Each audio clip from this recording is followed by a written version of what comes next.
형제와 여러분 안녕하세요. 오늘은 7월 22일 금요일 주여 나를 보내소서라는 제목으로 마태복음 9장 27절부터 38절까지를 묵상합니다. 27절 예수께서 거기에서 떠나가실새 두 맹인이 따라오며 소리질러 이르되 다윗의 자손이여 우리를 불쌍히 여기소서 하더니 자, 예수님 앞에 누가 따라왔죠? 두 맹인이 따라왔습니다. 그리고 소리질렀습니다. 여러분, 맹인의 입장에서 볼 때는 보이지 않는 사람을 따라간다는 것은 쉽지 않습니다. 그 마음의 중심에 뭔가 확실한 것이 있지 않으면 참 어려워요. 그리고 소리 질렀습니다. 왜냐하면 주님 앞에 자신의 존재를 드러내야 되기 때문에, 그래서 주님을 만날 수 있기 때문에 소리 지른 것입니다.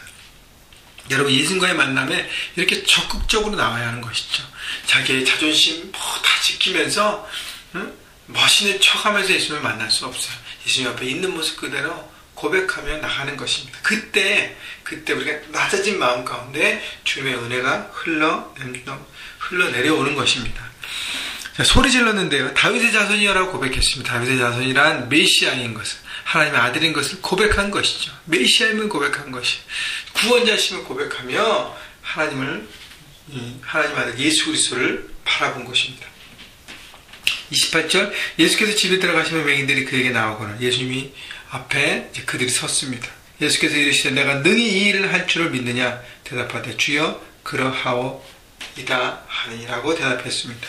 예수님은요 그들의 믿음을 먼저 체크하십니다. 왜냐하면 기적을 베풀고 병이 낫고 회복되는 것은 그 다음에요. 마음의 중심의 변화와 깨달음이 없으면 기적만 취하고 떠나가는 사람이 되는 것입니다. 그래서 예수님은 항상 믿음을 체크하세요. 정말 나 할 줄 믿느냐?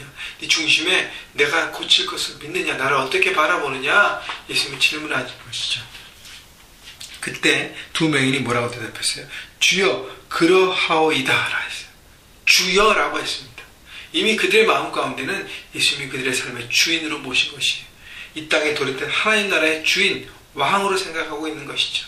그래서 이 모든 권세, 이 땅을 주관하시고 다스리시고 생명도 주관하시는 하나님의 권세가 있는 것을, 바로 예수님이 그런 권세를 나타내신 것을 그런 믿은 것이죠. 그래서 주여라고 고백했습니다. 이에 예수께서 그들의 눈을 만지시며 이르시되 내 믿음대로 되라 하시니 예수님께서 그들의 눈을 만져주셨어요. 여러분, 저는 이 만져주시다는 단어만 나오면 영어로 터치인데, 터치라는 단어만 보면 제 마음이 많이 움직입니다. 그리고 하나님을 사모하게 됩니다. 주님, 저도 만져주시옵소서.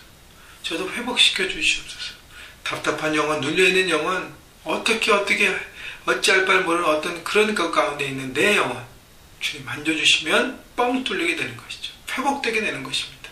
여러분, 그래서 주님 앞에 나가서 여러분의 그 답답한 모든 것들, 정말 해결되지 않는 것들, 내 힘으로는 안 되는 모든 것들을 주님을 의리하면서 바라보면서 고백하면서 나갈 때 주님의 만지심을 경험하게 되기를 주님의 이름으로 축원합니다.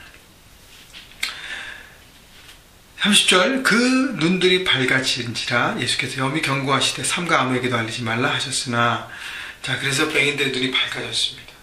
빛을 보게 된 것입니다. 근데 예수님께서 뭐라 그래요?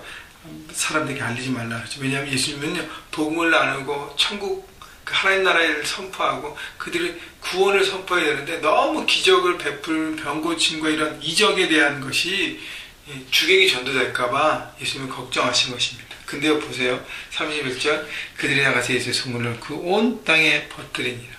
여러분, 그들은요 마음에 있는 것들을 말하지 않을 수 없다는 것이, 그 주님을 만난 것, 자기 눈이 떠진 것, 어둠에서 빛을 보게 된 것, 새로운 삶을 살게 된 것을 나눌 수밖에 없었습니다. 여러분, 우리가 예수님의 복음을 받아들이고 주님을 만났잖아요.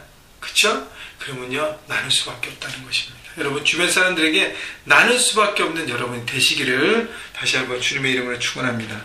그들이 나갈 때 귀신 들려 말 못하는 사람을 예수께 데려오니, 자, 누가 귀신 들려 말 못하는 사람을 데려왔습니다. 그때 귀신이 쫓겨나고 말 못하는 사람이 말하거늘 우리가 놀랍게 여겨 이르되 이스라엘 가운데 이런 일을 본 적이 없다 하니, 예수님은 아무것도 안 하셨는데 주님의 임재 가운데 그 사람만 데려와도 어떻게 귀신이 쫓겨났다는 것이죠. 그 권세에 눌려 귀신을 떠날 수밖에 없었다는 것이죠. 그런 예수님의 능력, 예수님의 하나님의 아들 되심, 이 세상의 주관자로 마귀 권세를 파하고 하나님 나라를 선포하신 여러분, 그분을 믿는 믿음 가운데 서가야 하는 것입니다. 근데요 34절 보세요. 바리새인들은 이르되 그가 귀신의 왕을 의지하여 귀신을 쫓아낸다 하더라. 여러분, 바리새인들은요 예수님을 받아들이지 않았습니다. 여러분, 예수님께서 이 땅에 오셔서 많은 것을 선포하시면서 가르치시면서 새롭게 하시는데요, 모든 사람들이 받아들인 것이 아니에요. 바리새인처럼 그것을 거부하고 배척하는 사람이 있습니다. 여러분, 참 안타까워요. 그런 사람도 있다는 것을 아시고, 여러분 전하고 나누는 모든 사람들이 다 받아들이지 않을지라도 여러분 믿음의 씨앗을 뿌렸으니까 그 다음으로 움직이시면 됩니다. 절대 눌리거나 실망할 필요가 없다는 것입니다. 35절, 예수께서 모든 도시와 마을에 두루 다니사 그들의 회당에서 가르치시며 천국 복음을 전파하시며 모든 병과 모든 약한 것을 고치시니라. 자, 예수님의 이 땅 사역에 세 가지 가장 키포인트가 있죠. 여러분 1대1 하신 분들은 다 기억하실 것입니다. 1번 가르치심, 2번 복음 전파, 3번 치유입니다. 하나님의 말씀을 가르치시고 복음을 선포하시고 그다음 회복과 치유하신 것입니다. 그래서 여러분, 저희 교회도, 우리 형제교회도 이 세 가지를 집중하면서 사역하려고 굉장히 노력하고 있습니다. 왜냐하면 이것이 사역의 본질이기 때문이에요. 자, 36절, 무리를 보시고 불쌍히 여기시니 이는 그들이 목자 없는 양과 같이 고생하며 기진합니다. 예수님은요, 사람들을 불쌍히 보시는 마음으로 다가가시고 그들을 회복시키셨습니다.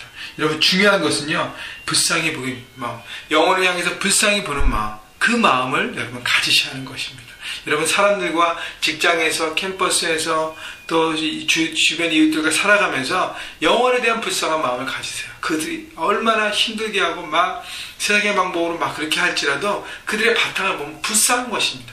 상처 때문에, 쓴뿌리 때문에 치유되지 못해서 열등감 때문에, 여러 가지 때문에 그렇게 표현하고 굴림하고 나타나는 것이니까 불쌍히 보면요, 그 영혼을 품고 나갈 수 있는 것입니다. 마지막 부분 보면요, 37절 38절, 이에 제자들에게 이르시되 추수할 것은 많은데 일꾼이 적으니 그러므로 추수하는 주인에게 청하여 추수할 일꾼들을 보내주소서 하라 하시니라. 이 땅에 추수할 일이 많이 있다는 것입니다. 잃어버린 영혼을 회복해야 할 많은 일들이 있는데 일꾼이 적음을 주님은 말씀하십니다. 여러분, 주님께서 말씀하실 때 주님, 제가 여기 있습니다. 저를 보내주세요. 제가 함께 하겠습니다 라고 고백하는 주님의 동역자로 우리 모두 쓰십시다. 여러분, 복음을 이미 받아들였잖아요. 하나님께서 날마다 우리의 삶을 회복해 하시고 클리크딥 말씀을 통해서 일으켜 주시잖아요. 여러분, 그것을 가지고 잠잠하지 마시고요, 여러분이 하나님 보내시는 그 삶의 현장에서 하나님의 복음을 나타내고 복음의 증거자가 되고 그렇게 삶으로 하나님의 기준대로 살아가면서 주님을 드러내는, 여러분 걸어다니는 하나님의 일꾼들이 되시기를 주님의 이름으로 축원합니다.